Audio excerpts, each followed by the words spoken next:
Gielinor, a land of opportunity, danger, loot. The land begs us to craft our own journey and play by our own rules, to overcome our limitations and find joy where no one has before. RuneScape is a solved game. There are paths you should take, goals you should set, and milestones you should reach. It's no wonder then why I, like so many before me, want to restrict myself, to increase the challenge, and to adventure off the beaten path. Much the same could be said for another monolith of gaming, Pokemon. Fans of the Pokemon series yearned for a new challenge and created a custom game mode, known now as a Nuzlocke. What better way to craft my own journey than to adapt this rule set to RuneScape, another game that begs to be played in unorthodox ways. It's time to push myself and overcome the greatest challenges Gielinor has to offer. This is Nuzzledane. I'm locking myself to whatever gear I can get my hands on first, and facing the greatest challenges of RuneScape. Welcome to Runelock.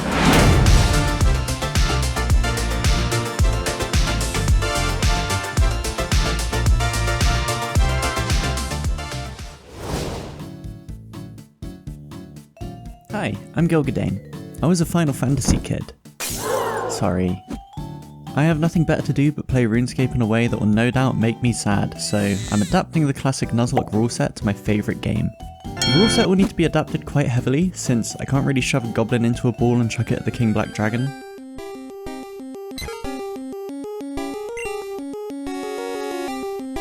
There are only two major rules of a classic Nuzlocke. If a Pokemon faints, you have to release it. You have to catch the first Pokemon in each area and nothing else. RuneScape is a very different game from Pokemon, but there's a way we can adapt the rules and maintain that Nuzlocke spirit. Firstly, I'll be playing an Ultimate Iron Man for this challenge, which means I have no bank and can only play with the 28 inventory slots available to me. I also can't trade with other players or on the Grand Exchange. I'm on my own here. 2. I'm locked in a region of the map until I've defeated all the bosses there. Once a region is conquered, I can go back to it whenever I like. And 3. I have to equip the first item that drops, I buy or receive as a quest reward for one of the 11 equipment slots. Oh God, once a slot is filled, it remains locked until I unlock the next region. There are some exceptions to these rules, but I'll talk about those when they're relevant. What's important is that I'm about to drop into my first region. Misalin.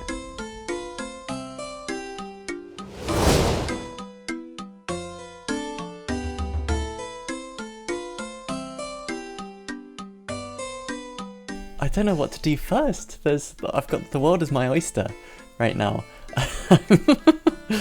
I haven't started a new account in a while, so this is going to take me a second. To get started, I'm dropping everything from Tutorial Island so that I can start completely fresh.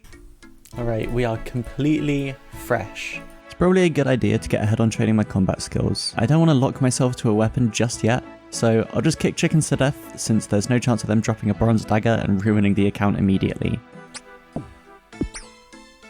Hey, Strength 2, the first level of the account. Special thanks to my patrons for supporting the channel. More info at the end of the video or in the description. Welcome to Misalin. The region runs from Lumbridge Swamp all the way up to the Wilderness Ditch north of Varrock and includes all of the settlements located along the River Lum. These settlements are Lumbridge, where every journey starts, Draenor Village to the west, a hotspot for plenty of quests that I no doubt can't actually complete, Varrock, a massive city taking up almost a quarter of the total area of my region, and Edgeville to the northwest, which is home to the largest dungeon in my area. Oh, prayer level 2, strength level 4. Okay, let's start cooking these. Oh, shit. Well, fuck. What the? Come on, man. Hey, cooking level 2. Alongside the Edgeville dungeon, there's also the Varrock sewers, the Lumbridge Swamp and the Stronghold of Security that are all likely to hold some important stuff for me. Deep within the Edgeville dungeon are the two bosses I need to beat to escape this area, Obor and Briarfeeder. Both bosses are locked behind keys only dropped by their respective giant type, so I have to kill plenty of them before I can take on the bosses themselves. Since this area is a large portion of the world accessible to free-to-play players, training most of my basic skills should be easy, if slow.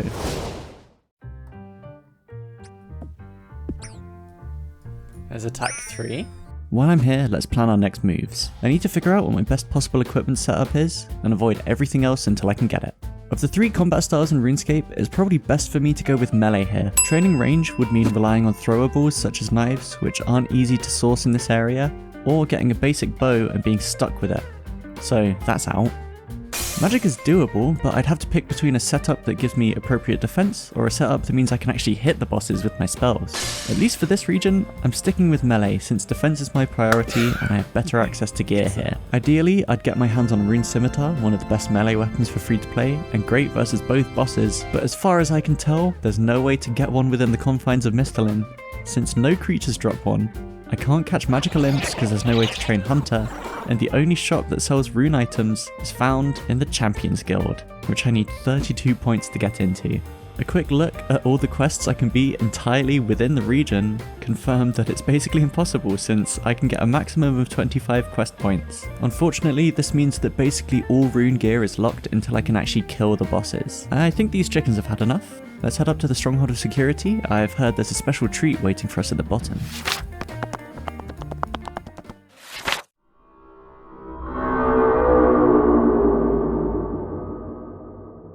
As it stands, this account is 1 hour and 23 minutes old, and it could all come to an end here. I'm about to delve into the Stronghold of Security and potentially die. I have 1 defense and 11 hit points. The Stronghold of Security is a 4-level dungeon filled with monsters that get stronger by level. My combat is low, so I need to be really careful on the last 2 in particular so I don't get king hit into next Sunday. Let's open our first gift. There's 2k and I got the flapper note. And in the very last chest lies our first item, the fancy or fighting boots. Taking a look at the drop tables of creatures here, I think I found a glimmer of hope for weaponry, the rare and gem drop table. In RuneScape, some creatures have a small chance to drop items from one of these tables. As well as dropping materials that can help with my crafting or cash flow, they can drop weapons, better than any others that I can obtain in this region. On the second level of the Stronghold just so happens to be the perfect creature for me if I want to try and go for one of these weapons. Flesh crawlers. There is just one major problem with this plan. The drop rates for the rune spear alone are 1 in 102,400. This means that if I kill that many flesh crawlers, I'd have about a 60% chance of having seen a rune spear drop, which would take me a very, very long time with my stats as they are. Okay. Search the grain of plenty. And there's 3k. And did I say 1 major problem? I meant 2! I'm fine! Everything is fine! While I was laying out a plan to grind flesh crawlers for a chance at one of them to drop the spear, I realised that they can't even drop if Legends Quest hasn't been completed. For those who don't know, Legends Quest, without even thinking about the other requirements, needs me to go to Karanja, which is not in my region and is likely to be one of the last regions I'll go to, so that's not ideal. And I've got 10k, let's get our boots. Ghosts have a max hit of 7, Anki have a max hit of 8. I just need to get to that door, but I'm probably going to soak 2 hits, as long as I don't get specced out on both of them. I need some chicken in between. Let's go, let's go, let's go. Come on, hustle, hustle, hustle. Oh, there's a 0, that's good. He's still aggroed on me. And we're through. Oh! Okay, let's just eat up, yeah? And here it is. Within that cradle lies the first difficult choice of this account. And what could potentially be my best boots for this region and maybe the next. There's only one correct choice. I'll take the colourful ones. And here we have our first piece of equipment of the whole account. These cannot be taken off now. I now have 10k in my pocket, and by god, these boots. I'm styling. Right, let's get the hell out of here. And yes, these rainbow boots really are the best boots I can get right now, and probably for quite a while. The best weapon drops I can get from creatures here are all iron or steel at best though, so with the 10k I just got, I'll have to buy a weapon from the store in Varrock. The best weapon this store sells? An adamant longsword. I have to beat both Obor and Briarfeeder with an adamant longsword. I never said this would be easy. So, it's settled then. The Addy Long will be my best in slot. To equip it, I only need 30 attack, which is pretty easily attainable. I'll have to train my attack carefully though, only fighting creatures that don't drop items I want to avoid. For the first few levels this means back to chickens, and then cows.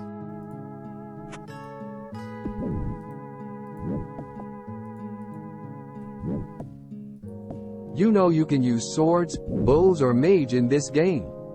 Nah man, you don't understand. I have no choice. Ooh, I see. While you cower behind your blowpipe, I studied the fist. Sounds crazy. This guy is just serial skipping, man. He's fucking confused. I can tell you one thing. Cows love getting fisted. Trust me, I know. These ladies and I are very well acquainted. It's a simple life. Well, I'm gonna leave you with the cows and wish you a lot of fun and love. You too, bro. Have a good one. Don't forget. The fist is the best.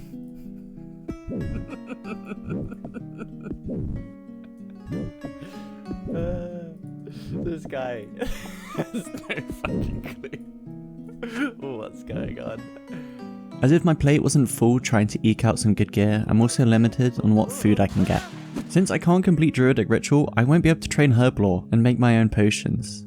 Not that I can't get any at all, but that's not important right now. I need to get the best possible food I can since I'm likely to be taking a lot of damage. Fishing is basically pointless, since the best fishing gear I can get is a small fishing net, which really limits the fish I can get. So I'm gonna need to figure something else out. In the fields just north of Lumbridge, I can pick potatoes, which I can turn into baked potatoes, which heal 4 hit points. At cooking 39, I can make potatoes with butter, that heal 14 hit points. And if I can reach 48 cooking, I can make cheese from milk and add that to a buttered potato to make a potato with cheese. Yes, chef. Cheese potatoes heal a whole 16 hit points. While that's only 2 extra hit points on each item, across a whole inventory, that's likely to add up to a whole extra 48 hit points if not more. So it's well worth my time to train up cooking. After returning to Lumbridge from the Stronghold, I immediately completed Cook's Assistant for my first quest point and 300 cooking XP. And there's our first, and maybe for a while, only quest complete on this account, cooking level 9. Now that my combat stats are all 10, I think it's a good time to move on from cows. I'll need a lot of prayer levels to unlock protection prayers, so while I'm training up attack and defense to 30 for adamant gear, I should kill something that drops big bones. Burying big bones grants 15 prayer XP, where normal bones only grant 4.5. They might be harder to kill with my bare hands than cows, but the giant frogs in Lumbridge Swamp drop nothing but big bones, making them a perfect target. I arrived in the swamp and tracked down a giant frog to kill. The battle was long and arduous. I nearly fell to the accursed creature, but I emerged victorious, and as my reward I earned my first set of regular bones. Turns out that was not a giant frog, it was simply a big frog. Back to the cows for a bit. If I want to scrap with the frogs, I should probably get some more gear, so I guess now is a good time to lay bare what exactly my best setup is in this region.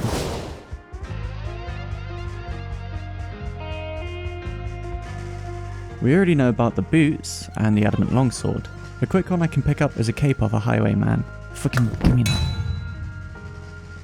If I complete Imp Catcher, I'll get an Amulet of Accuracy as a reward, which gives a +4 accuracy bonus to all attack styles. It's likely to last me quite a while, so it's in my best interest to grab it as soon as possible. Originally, I wanted to start the recipe for Disaster Quest to get hard leather gloves. Oh fuck. No! My own hubris! Oh! I've been foisted by my own petard. It turns out though that this is impossible, as I need a Fruit Blast which you can only get from the Gnome Stronghold or Typo 1A. So it looks like my best option is just to get leather gloves, which are luckily easy to get a hold of. Now that I have the stats for it, I'll rotate between rats for easy food and cooking XP, and giant frogs for big bones, until I can get 30 attack. As we know, rune gear is basically unobtainable for now, so I'm limited to what adamant I can find. I can purchase an adamant forehelm from the helmet shop in Barbarian Village. And here we are in Barbarian Village, locking in the next piece of our best in slot, the adamant forehelm. But there's no other adamant gear available, and I need a chest and legs. I can buy a mithril plate body in Varrock, but the closest store for plate legs is in Al-Kharid. So if I want legs, I'll need to train my smithing to 66. Same goes for a shield. The best I can do is a steel kite shield unless I craft one myself. Now, after all that, we're left with 2 empty slots. Ammunition is useless for melee, so we can ignore that for now. For my ring slot, there are 2 options. The Ring of Life, which can save me if I drop to low hit points, or the Ring of Recoil, which rebounds damage back to the enemies. Either of these I'd have to craft myself. The Ring of Recoil is probably the better option here though. I'm not sure if I could even get a diamond for the Ring of Life, and the requirements would take me a good while to get in just this region. The recoil effect of the Ring of Recoil adds a little extra damage, which could be the difference between me beating the bosses and me dying to them. So we have a setup. Let's put this into motion. Wait, 30 attack! I've reached 30 attack and defense. This means I can finally equip adamant items. It's now time to complete the Imp Catcher quest. I've been avoiding them up until now, as imps have a chance to drop a blue wizard hat, which would significantly reduce my available melee defense. Now that I have the adamant forehelm though, I can farm them to my heart's content. The best option here is to go to the very top left corner of my region and kill the imps here, since the spawns are clustered very close together. I'll simply kill all the imps I can find and hop worlds until I get all 4 beads that I need. Oi, black bead. There's one of 4. Oh no. Nearly ran out of area.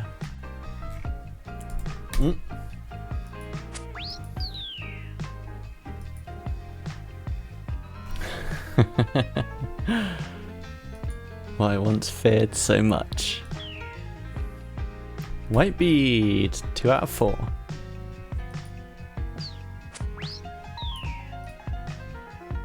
Oi, yellow bead.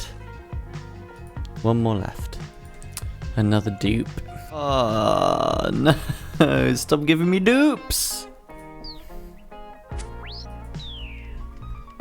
Oi, red bead.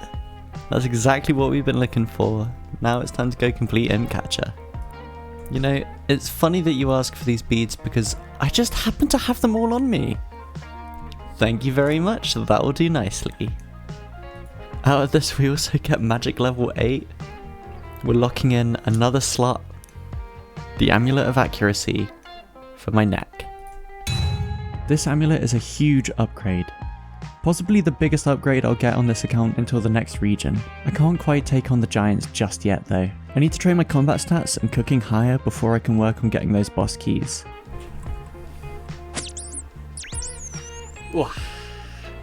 So for now, I'll stay at giant rats since I can fill my inventory with rat meat, cook it in the castle, and then drop the rest.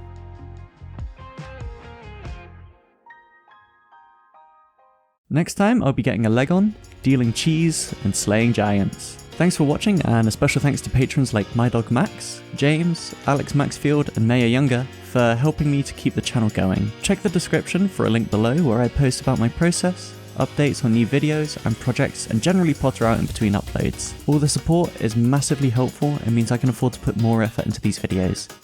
If you like this one, please check out my other series Infernal Dream, and don't forget to like and subscribe.